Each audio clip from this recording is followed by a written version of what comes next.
before we get started, make sure you hit that like and subscribe button and turn on the bell notification so you know when we upload. Welcome to Rugby Heads, powered by the Pig Athletic Club, where we cover all things in the world of rugby. My name is Yona, and joining me is former Queensland Premier Rugby World Champion Alfonso Horomia and former Fijian International Nemani Nandolo. Welcome, boys. Welcome. Welcome, mate. If this is your first time joining us, or if you're a regular here and you haven't done it already, please hit that like and subscribe button and leave your thoughts and questions in the comment section for us to answer next episode. From now on, this is the first time we'll be dropping 2 episodes per week. So this is that Monday episode where we will be going over the games from the weekend just gone, and then on Thursday's episode we'll be previewing the teams for the upcoming weekend's fixtures. Now, quickly to run down to today's show, we've got our top performers of the week, our opportunity to give flowers to the players who stood out for us over the weekend's play. Then we dive in around the ground, starting off with Joe Schmidt extending his stay at the Wallabies. However, they still are on the search for a new coach following the TRC season. And then we go into the Six Nations clash over the weekend, and then we go into our Super Rugby Fantasy. But to kick off, Nems, who is your top performer of the week? My top performer of the week would have to be none other than Finn Smith, young 10 from England. I know we'll go into it once we come to that, but just thought he played really well, and again, liked the way he played, and by the looks of things, he's got a pretty bright career ahead of him in the England jersey. Yeah, very impressive start from Finn Smith. And Alphonse, who was your standout for the weekend? Marcus Smith. Unlike Nems, I can't tag him in my stories, so I'm not that close to him. But I would say, mate, what a game. And Nems did call it. We'll get into that, obviously, too. And Marcus Smith, good to see him play 80 minutes and not getting dragged off like the Autumn series. So we'll speak about that a bit more. Yeah. Nice. And I'm showing a bit of love for both teams. My first one is from the Frenchies, Yaram Moefana. I like to do, when I'm watching rugby now, I like to do what I never did, and I look at players that are working hard off the ball. And Moefana is the French 12 from UBB. He was well in, especially in defense. He put a few good shots on Ollie Lawrence early, but there was that mix-up with Barassi in the last play that let Elliot Daly in. But all in, he was one of my standouts for the Frenchies. And then Tom Curry, when he was named in the first round last weekend, I was like a bit iffy about the Curry brothers, but he's one of my favourite English players from now on. His work off the ball, especially that one when I think it was Ramos went through and then gave the ball to Dupont. Dupont dropped the ball. That first player that was going to stop him, it was Tom Curry coming across. So, mate, some of his work is unbelievable. If you're a young back rower, you need to be watching some of the work some of these freaks are doing at the moment. So, shout out to Yaram Moefana and Tom Curry. Now, let's go around the grounds. Starting off with the Wallabies coach, Joe Smith, who is extending his stay until after the TRC, which means they're still looking for a new gaffer at the Wallabies before the end of the year. Nems, who do you think are the top candidates for the job? Look, obviously you've got Steve Larkham at the Brumbies, you got McKellar at Tars, and Les Kiss at the Reds. But look, I'd like for Australia Rugby to go outside here and pick someone, like that's, I'm not saying proven, but just someone fresh. And I think that for me is Ronan O'Gara.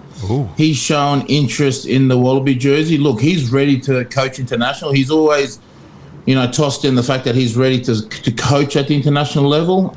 Anyone who knows rugby knows Ronan O'Gara, but also his coaching credentials. He's European champion. He's turned Stade La Rochelle from, just being a good team into a great team, and they've had so much success, not so much in top 14, but more in the European comp, and I think someone like him would offer that new brand of, just that excitement, the freshness.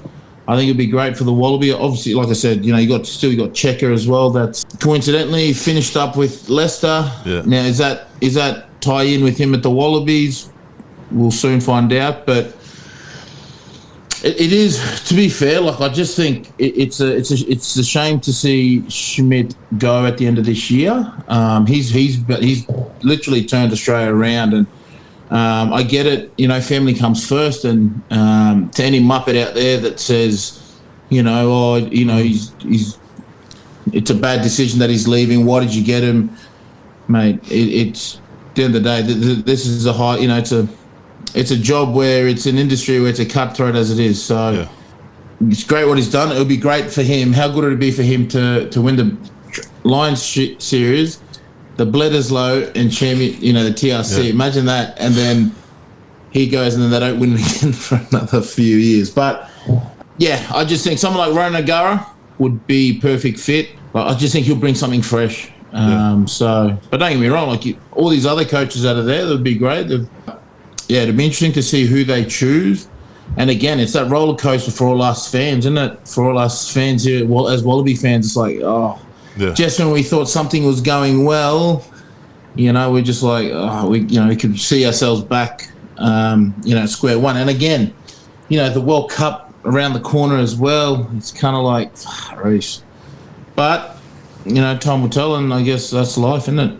Yeah. Like there are most of those salty media companies that don't like rugby union, like Fox, just trying to turn it into a negative. But he was always leaving after the Lions series. He's got a family, and I believe one of his sons is doing it tough. Fonz, Aussies, a lot of Aussie people are calling, we need Aussie coaches.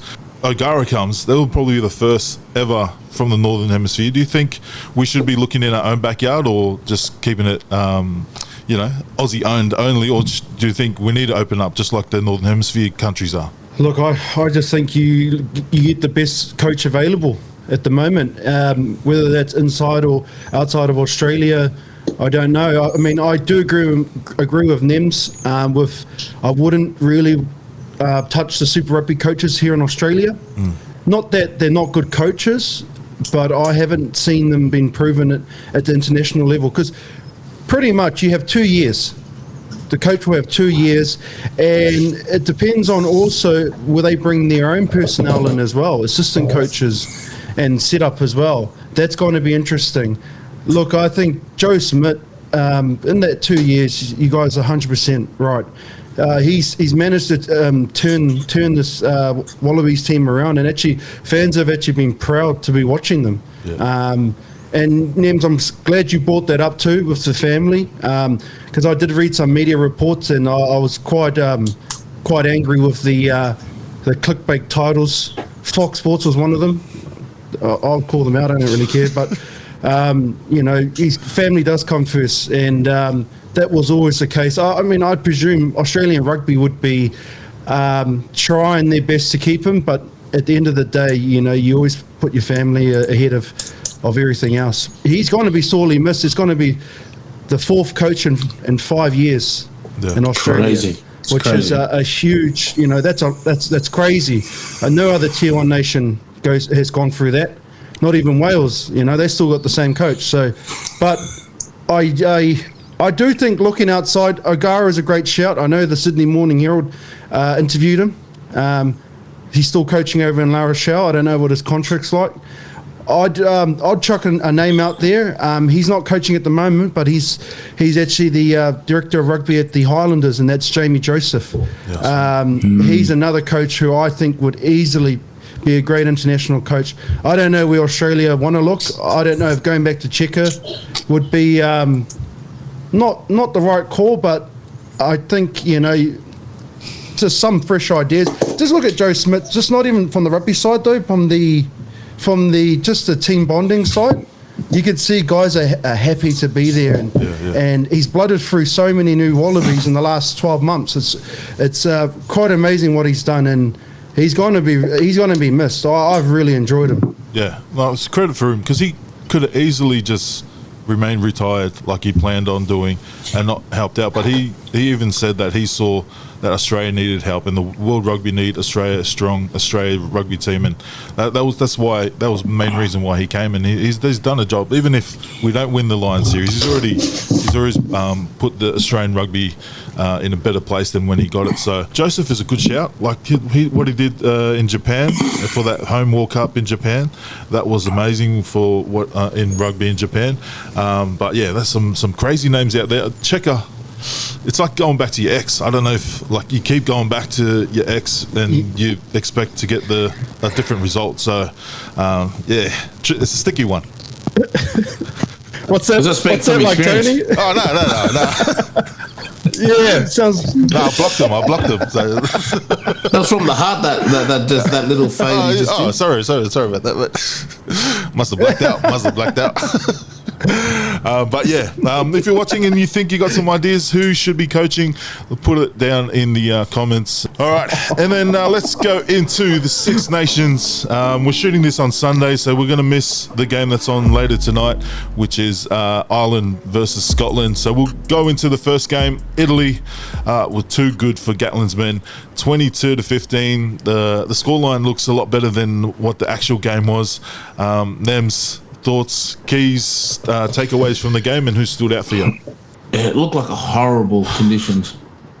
Like it's the worst conditions as a winger to play in, and we saw that through old mate Adams dropping the ball over the line a few times. And Italy, it wasn't like you said. The scoreline was, the game was sort of, how do I say? It was a bit. It's a bit shit, innit? Nah. It was a bit quiet, to be fair. They just. But you know what? Tomasi Allen played well, 17 points. I was happy to see Toby Faletau back out there. It's his first game since 2023. So it's good to see the Fijian, the Togan, my Togan brother out there. I actually thought he played really well, and he looked like he didn't miss a beat. But just for me, Wales just failed to execute those basic skills. That at that level you can't be doing it. You've got to be executing, and just decision making at times. There was a stage there where they went on the scrum. They could have went out 5 meters out, go the open, but ended up going the blind. And Italy read that like a book. They read it. So I just think that sort of let him down. I thought there was some few good glimpses there. With that little chip behind, and Adams not getting that try, just dropping the ball. Like again with the weather. I mean, he's a freak of a player. He's played for British Lions, but maybe in the wet, do you just dive with the ball? You know what I mean? So just things like that. In saying that, they came back in the end. They started playing a bit of forwards rugby that you do play in the wet, and which caused 2 yellow cards. But yeah, it was just too little, too late. That I think after that loss, that puts Wales to 13th in the world, and puts Georgia at 12th. I think 12th. Yeah, 12th. Yeah, that is crazy. So so Wales are on par with Hong Kong at the moment. So I don't know. Respectful to Hong Kong. Let's go Hong Kong. Hong Kong's doing well. Sponsor us, Hong Kong. Hong Kong, some bankers there, mate. There you go, mate. But yeah. Like you mentioned the weather, I didn't realise it was even raining. I just thought they were shit handling. Especially the last pass to Adams. I think the first 2 plays he was in the open, but both passes was forward, and then he threw one himself forward as well. It looked like Wales looked like a club team playing international. So it's a little bit rusty, and you're meant to improve every game, and they're all over the place. But Fonz, what did you see from the game? Well, I'm not going to put the boot into Wales this week, because I actually thought they actually did try hard out there. You can't fault them. I mean, look, they didn't win, and they're struggling at the moment, aren't they? I mean, I think was it 14 losses now? 14 losses. It's quite a record, and it's not going to get any easier, because I think the other countries in the Six Nations at the moment are just playing too good. Like you said, Faletau, good to see him back. Just even good to just have there's not many faces there I actually know. You look at I think this, we spoke about it last year. I think this is a bigger issue with Welsh rugby. I actually think it's Welsh Rugby Union as a whole at the moment. It's struggling. You just look at their URC sides. They're struggling. Their crowds aren't that big, and they're just not getting the talent and the depth coming through the system. I just really don't know many of their players. The only other player I didn't know was Jack Morgan, and at the moment I think he'd be the only one I could say that could get picked for the Lions tour, come to Australia. Look, Nems is right. It was quite a, not a slow game, just a real sluggish, wet, boring sort of game where the kickers had just kicked their points and whoever played better game management on the day won. But I would take the boot into Italy because you cost me my 13 plus. They scored 2 late tries, Wales, at the end. And I was like, oh, that was that 13 plus we were looking for, Tony. But yeah, no, that game, it was hard to watch. Look, great crowd though in the wet. The Italians all turned up. What a massive crowd that was. And yeah, just Wales. I don't know what to say about them at the moment. They're just struggling. Yeah, you got to give credit to the Welsh crowd as well, because I was looking through all the photos on Getty, and there's a lot of Welsh people there, and you can even see it when you're watching the game. I heard a lot of Welsh people singing and cheering when they actually scored. So they're getting out there.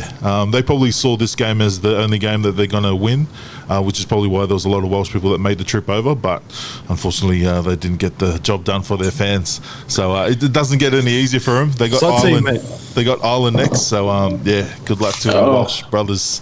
Okay, and then the game of the round. We haven't seen the last game, but this game was unreal. I thought the Frenchies probably shot themselves in the foot a few times, but Nems, your thoughts on the game and your standouts? Yeah, don't ever disrespect me like that when I tell you who's going to win this game. Sorry, I laughed too hard when you said that last week.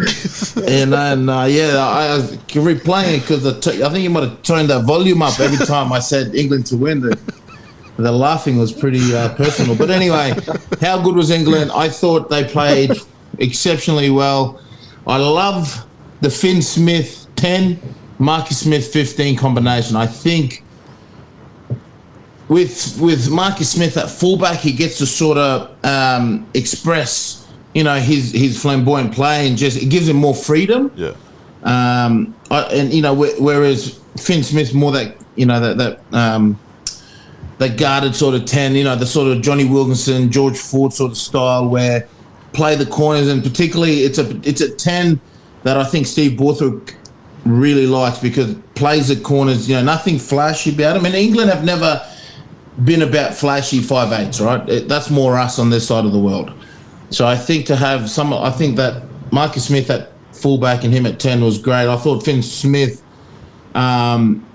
controlled the game really well, playing the right. And there's if you look at him, there's not much to him, he's not a big guy, but he just gets the job done. I see a lot of George Ford in him.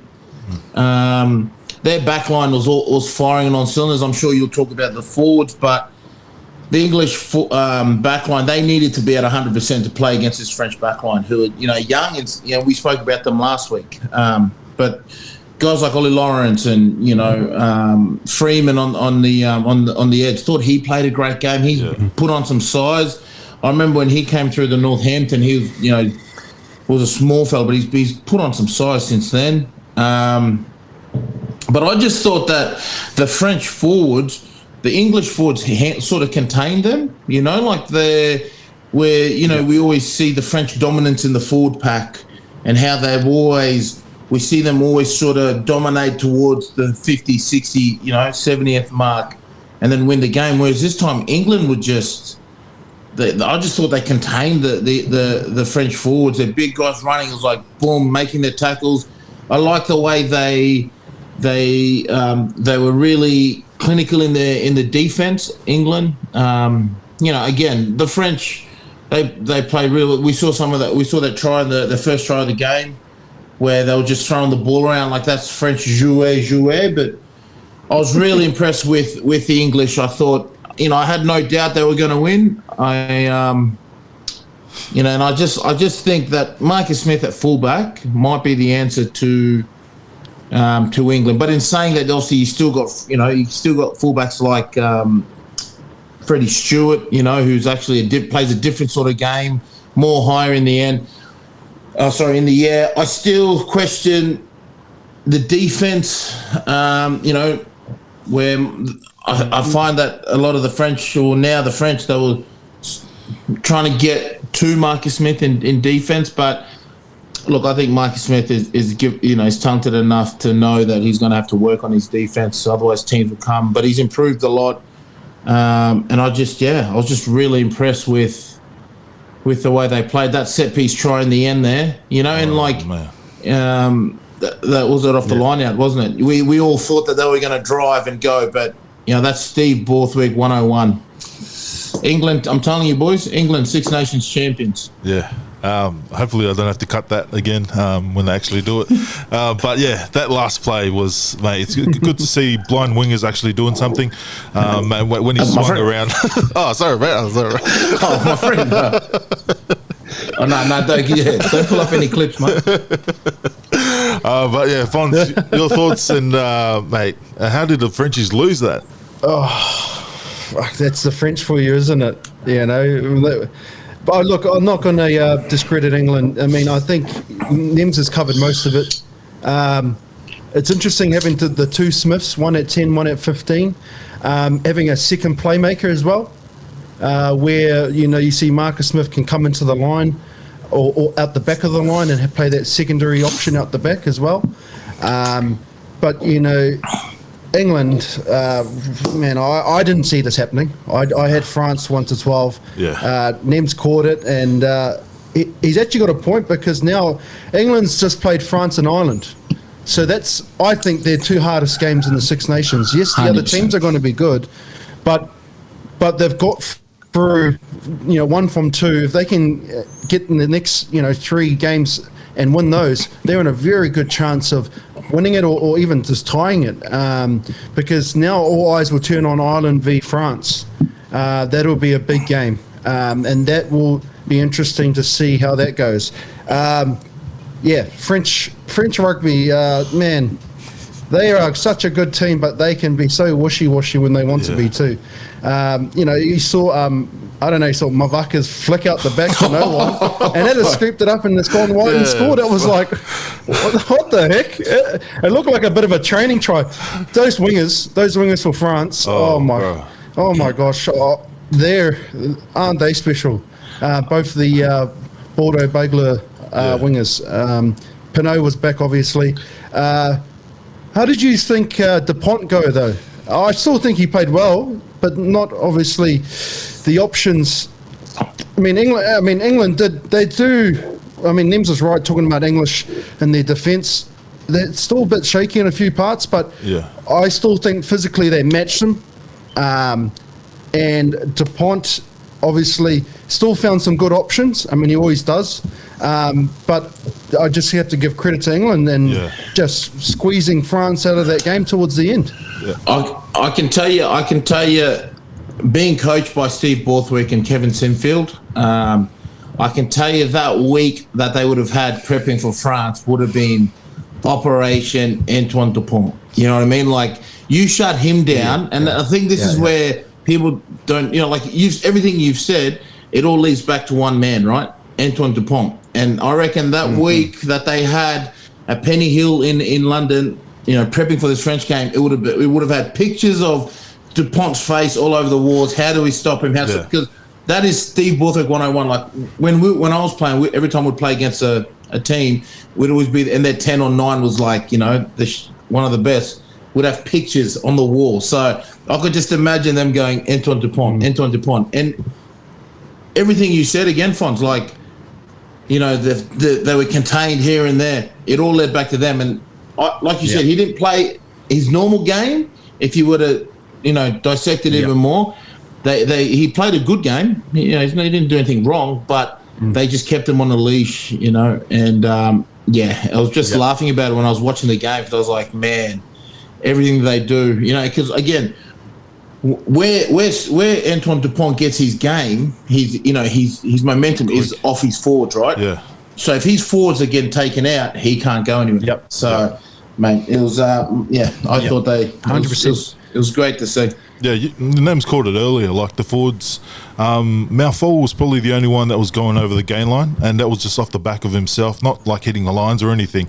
But you can see England, they were slowing down the ruck and like pushing the button, and always attacking. Even though and he was slowing it down real fast where Dupont was getting frustrated. You could see he was getting frustrated that the ball was getting stuck, and they were just, even when they were off they weren't trying to touch the ball, but they were just annoying all the French players that were around or even on the ground just to slow that ball down. So Dupont lost his powers that way, and I thought the English number 9, what's his name? I thought he had a great game as well.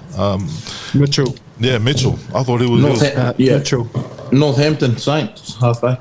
Yeah. So, is that where is Finn Smith from? He was actually really impressive for a Northampton as well, I think. Yeah, like, you could see that combination. So, mate, it was good to see. Great game. Nem said that he believed in England the whole time, but I had all my memes ready for a French win, so I had to quickly change them.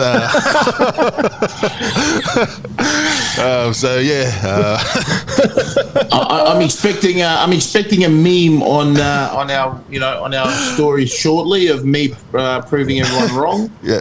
But just save it for when England win the Six Nations. Yeah. Just save it for that. Yeah. Hey, you're lucky I cut out that Grand Slam, mate. English Grand but yeah, that was our Six Nations debrief. I'm guessing Scotland would have won last night for people listening to this now on the Monday.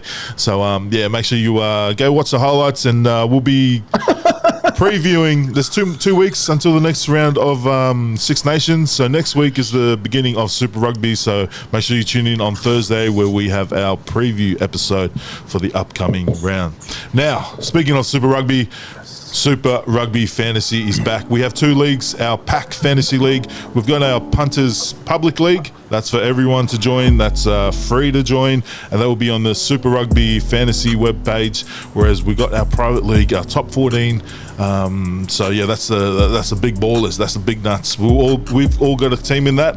I don't know if Nem's made his team yet, but we'll name our top 15 players for our fantasy and our team name. I'll kick it off. My team is the Gators.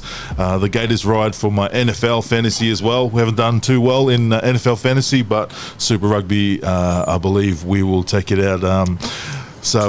My team, the Gators. Fonz, what's your team name? My team name, as you can see on the hat, Grailflex, great mate of mine, Jake Hapty, who's also going to sponsor the whole thing. He's going to be the major sponsor for our Pack Fantasy. So I am very excited about our fantasy that we're doing. But yeah, great to have Grailflex on with us. It's about time that fantasy's come back around for rugby. So shout out to Grailflex. Yep. So our league will be, the top league will be a head-to-head, whereas the public league is just a ranking.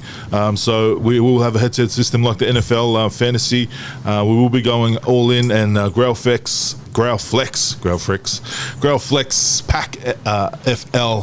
Nems, you got a team name yet? Look, it's still in progress, but I've narrowed down on one team, and I've called it the Mind Readers. The Mind Readers. Oh, okay, mate. Yeah, so I'm good at reading minds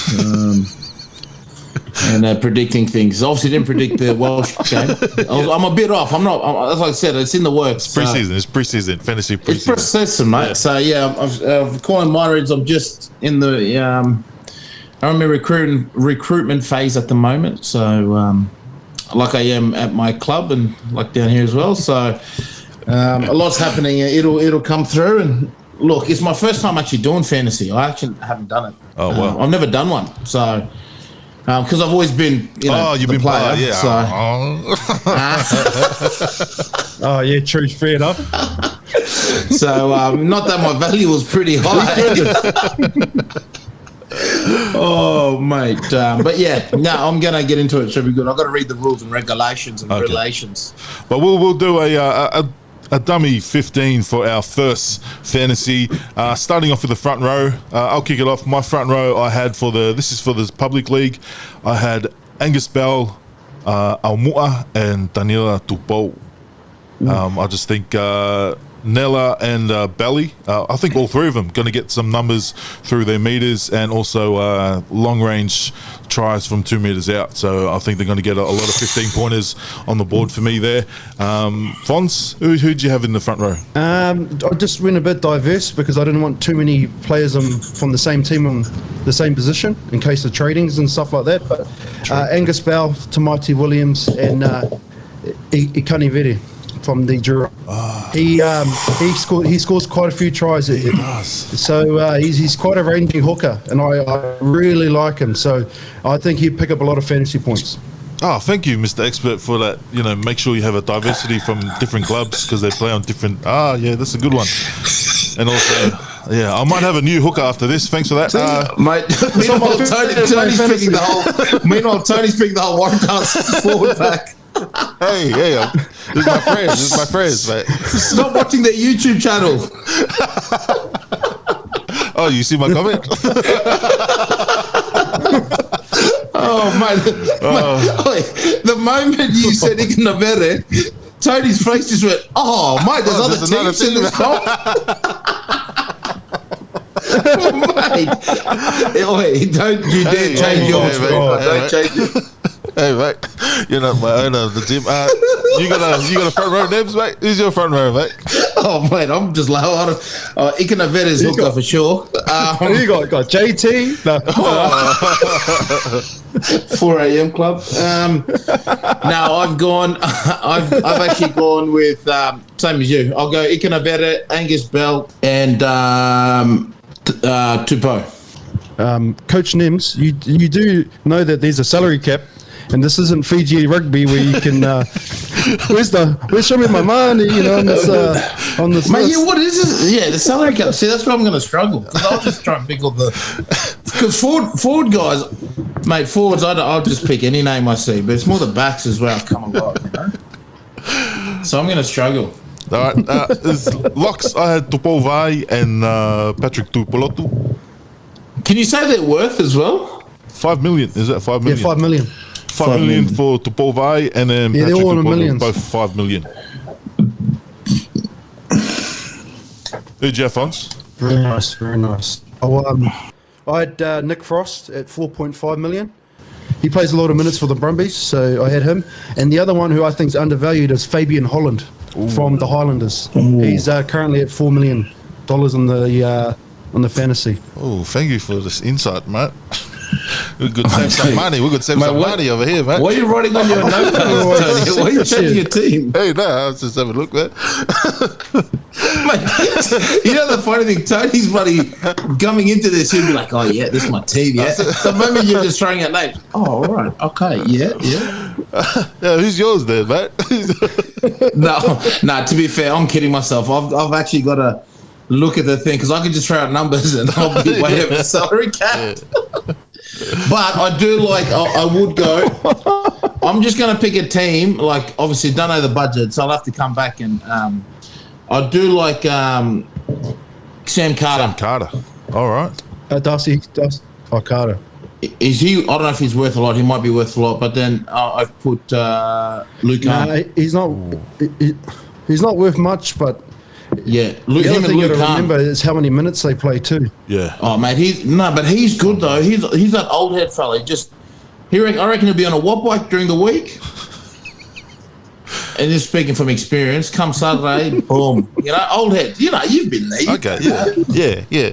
So I'll go Luke Hunt and Sam Carter. Tony Carter. I'll go on in the back row. I've gone Artie Savea at 7.5 million. Holy, he's going to take my whole salary cap. Shit. And then Sami Penny-Finau, 6.5 mil, and Braden Yosse at 6.5 mil as well. He did numbers for the Canes last year. I don't know how he did on the fantasy, but I think he's going to do well this year. Fons, let us know who I'm going to pick. I mean, who's your pick, mate? Well, that's a great pick, Sammy Penny, because he's going to be giving you a few more red cards this year, and a few -10s on your team. I do have Artie, Ethan Blackadder. Oh, okay. He's at 6 million. Ethan Blackadder, like his work rate, and Rob Valentini at 6 million as well. So I think it's not too bad value for Rob. So that's my back row. I might do some trades after this, but yeah, Nems, any smoky ones? Kitioni Salawa at 6 can score a try, can run. True. Oh, okay. So he'll be he killed it last year, as we all know. I've gone Xavier at 8, Yeah. and at 7 I have who's the Mick Wright. Oh, Fraser. Yeah, that's right. Now they're getting points Fraser. for turnovers. Yeah, true. I just think these guys turnovers and tries. Fucking hell, surely they're going to be scoring, averaging a try a game. Plus, he'll be tackling everyone and bulk Exactly. minutes. So, yeah, nice shout there. 9-10, I've gone Jake Gordon and Damien McKenzie just because I like the players. I didn't look at any of the stats. Jake Gordon, $5 million, and then Damien McKenzie, $10 million. Holy macros. Fonts, who did you have in the pivots? This is where I spent most of my money, 9 and 10, and it's Roy Guard and McKenzie. They're the most expensive in those two positions. Okay. McKenzie, look, last year we played fantasy on a platform, and McKenzie was the highest point scorer in fantasy. Purely the fact that, one, he kicks goals, which is a shitload of points, and he scores a lot of tries or try assists, which you'll see if you read in the stats. He's going to be worth a lot of money. Roy Guard, another one, loves scoring tries, loves setting up tries. Those two, I feel like you got to have them in your team, even if they're going to break your budget and your salary. Yeah. Can you please relax the tone of your voice? Don't tell everyone how to pick the team. But yeah, you don't have to listen. You don't have to listen to him, mate. But I will. But you don't have to listen, so you don't have to win the game. I will. Hey, what are you giving out all the tips, mate? We're gonna lose the prize money. We're gonna lose the prize money. A meeting before this video, so we go, hey, who's your team, mate? Yeah, mate. We got a prize money to give, mate. We're trying to win it, so we don't have to give it away, mate. Oh mate, we're gonna be like, This is my punters. Sorry, this is my punters team. Yeah. This ain't even my serious team in the other column. Yeah, same, mate. Yeah, same. Yeah, mate, we're gonna be like Tropic Thunder. When that guy, I want $10. Oh man, painful memories, mate. Nems, who's your halves? I've gone with Frank Lomani and Tane Edmonds. Ooh, the Tarnex. Good shouts there. In the centres, the new kid on the block, Joseph Swali'i, and the Fijian maestro, Yosefo Masi. Oh yeah, we'll be copying that one. The line breaker. One of them. Fons, who'd you have in the centres? Oh, I had the exact same actually. Ooh, Masi and Swali'i. Swali'i 5.5. Swali'i's cheap. Yeah, It's cheap. expensive. Is it cheap? He's a bargain. Masi's $7 million. 49% of all the fantasy players have picked Swali'i. That's how cheap he is. Yeah, of course, no brainer in it. I wish it was cheap in real life. As a Rugby Australia joke. Nems, do you have anyone different? Nah.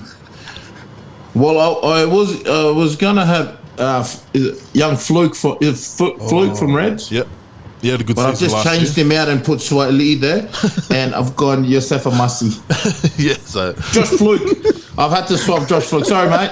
yeah, Masi. I forgot we got Swati there, mate. All right, and then the back three, I've gone Tom Wright, what's his name? Ratu Taumanda and Tavanawai. Yeah, Tomosi, he was playing centre in the preseason game. Yeah, he's playing 12 this year, or 13. Ooh, Co-captain, man. You don't put a captain on the wing. true. Yeah. So for that, I'll just quickly change it. More tackles as a winger. Who'd you have, Fons? Mark Talia, 9 million. Reese. Ravu Taumanda, 8.5. Yep. And this one is very left field, and I don't know if many people have him, but Harry Godfrey from the Hurricanes. Hey. There's one reason why I picked him.